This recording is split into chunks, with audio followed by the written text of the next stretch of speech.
We all make mistakes, and as we work with Excel, sometimes we make a mistake. Sometimes it's drastic. We've deleted a lot of data we didn't mean to.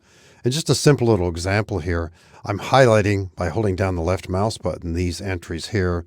Maybe I'm about to make them bold, but then it occurs to me I might want a whole new row above this to separate the months from this. And on my keyboard, insert and delete are right next to each other. I mean to press insert. I'm not even sure if that's the key I want, but maybe I mean to press insert. I hit delete instead. The data is gone. Obviously, I don't want to be retyping all those. We can undo our last action with a great keystroke shortcut, Control Z. And by the way, when you do see keystroke shortcuts listed, sometimes you'll see them at websites or on printed page. They are often written this way. And this does not mean to use the plus key. It means hold down the Control key, and with it held down, press the letter Z as I did here. Now, you're likely to have a similar button available in what we call the Quick Access toolbar, typically at the top of the screen. You might or might not have this button here. If you don't have it, and its companion, the Redo button here, which we'll be talking about, there is a button to the right here called Customize Quick Access Toolbar. Click this drop arrow here and choose Undo. I do recommend both of these present. On many systems, these are set up anyway. So one more time, I'll make the same mistake. I press delete by mistake. This time I'll use that undo arrow there. So whatever's more convenient, undo or Control Z, is going to be helpful.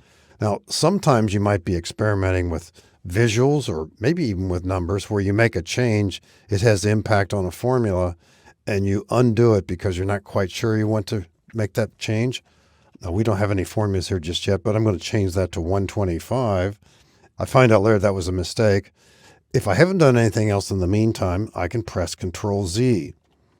But then I found out I got wrong information. You can undo the undo, and I know that sounds a bit strange, by pressing Control Y. That means redo. And if you use undo with the arrow, as I'm about to do at the top of the screen, whatever you undo immediately falls into the category of redo. And often, as you click the little tiny arrow to the right, you'll get a description of what you were doing. And I know at times it can be confusing. You can actually undo many actions in Excel. Let's hope that doesn't happen too often. But those are vital tools, and as you work with Excel from time to time, undo, more often used than redo, undo and its keystroke shortcut, Control Z, are handy to have available and real lifesavers at times. After doing a certain amount of work with a worksheet, if it's a new one, you certainly want to save it. And at different times when you work with much larger worksheets, you certainly want to save periodically. And most people familiar with computer software develop a certain habit, a cycle of, say, it's every 5 minutes or so. And the more changes you make to a given worksheet in Excel, the more likely you are to want to save more frequently. And all of us at one time or another has gotten burned by the fact that either there was a power failure or perhaps we turned off the computer by mistake, and we lost all the changes we made from the last save. Now, the question comes up, when you go to the File tab in the ribbon, remember, this is the one that's different than all the other tabs at the top of the screen. When you click File, we do see Save, but there's also a Save As. The question sometimes comes up, well, which one should I use? If there's any doubt about what you're trying to do, choose Save As. Now, if it's the first time that you're saving a file, automatically you will see a screen, and screen appearances will vary widely here, but you do have the opportunity of saying, if it's an existing file, I simply want to save it again. Now, if this is the very first time that you're saving a file, you want to consider the name that you're using. I've got a file that's open right now called O2-entering data, but I could be typing in a whole new name here if I want to save this with a different name.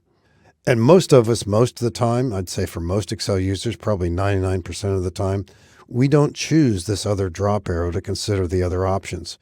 But there could be those rare times when you need to save your Excel file in a different file form, perhaps in an older version of Excel, and there's just a ton of choices here.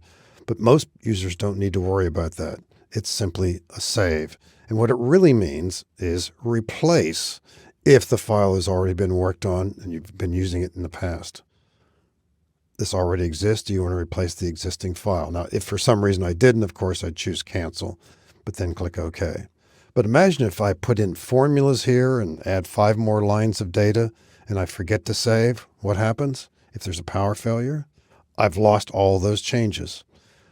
The larger the file is, when you do save, and you can, by the way, save it faster with the button that we see at the top of the screen, says Save. Notice it has a keystroke shortcut, Control S. If I click this right now, you'll see a slight blip in the bottom of the screen, just to the right of the word Ready. Sometimes that's so fast you don't see it. But with larger files with more data in them, there's a slight pause between the actual indication that you want to save and the actual saving. But you want to develop a habit, if you haven't already, in working with Excel. Every so often, click this button to make sure that your saved version is in sync with what you have on your screen.